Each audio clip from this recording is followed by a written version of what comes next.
খিচড়া বানানোর জন্য প্রথমে তেল দিতে হবে, তারপর পেঁয়াজ কুচি, কাঁচা লঙ্কা কুচি,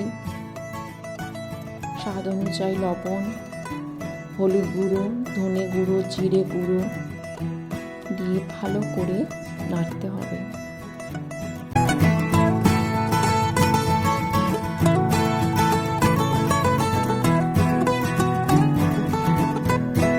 এই পর্যায়ে আদা রসুন বাটাটা দিয়ে তারপরে মাংসগুলো দিয়ে দিতে হবে।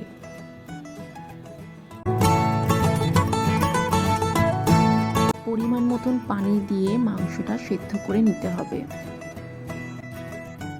মাংস 70% সেদ্ধ হয়ে আসলে ভিজিয়ে রাখা ছোলার ডালটা দিয়ে একসাথে ভালো করে সিদ্ধ করে নিতে হবে। এই পর্যায়ে চালটা ভালো করে ধুয়ে নিয়ে ভিজিয়ে রাখতে হবে।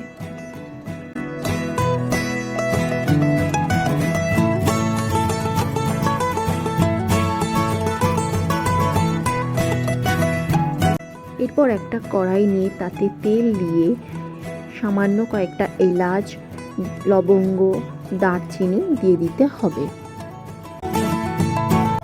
সব গোটা মশলার যখন গন্ধটা ছাড়বে তখন ভিজিয়ে রাখা চালটা দিয়ে দিতে হবে।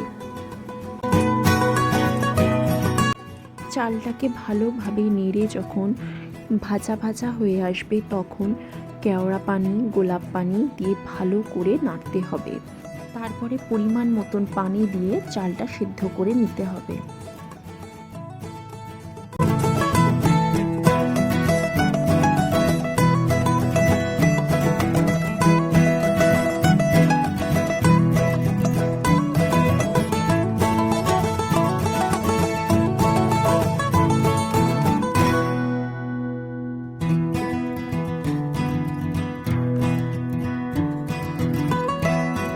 চালটা যখন 70% সেদ্ধ হয়ে আসবে তখন আগে থেকে বানিয়ে রাখা মাংস ও ডালের সেদ্ধটা দিয়ে দিতে হবে।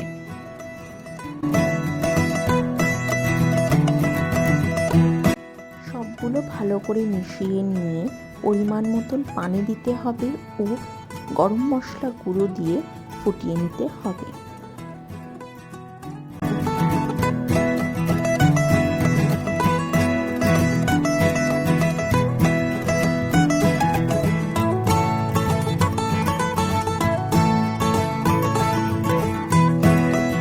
পুরোপুরি যখন হয়ে আসবে তখন আগে থেকে ভেজে রাখা আলুগুলো দিয়ে ভালো করে নেড়ে নিতে হবে।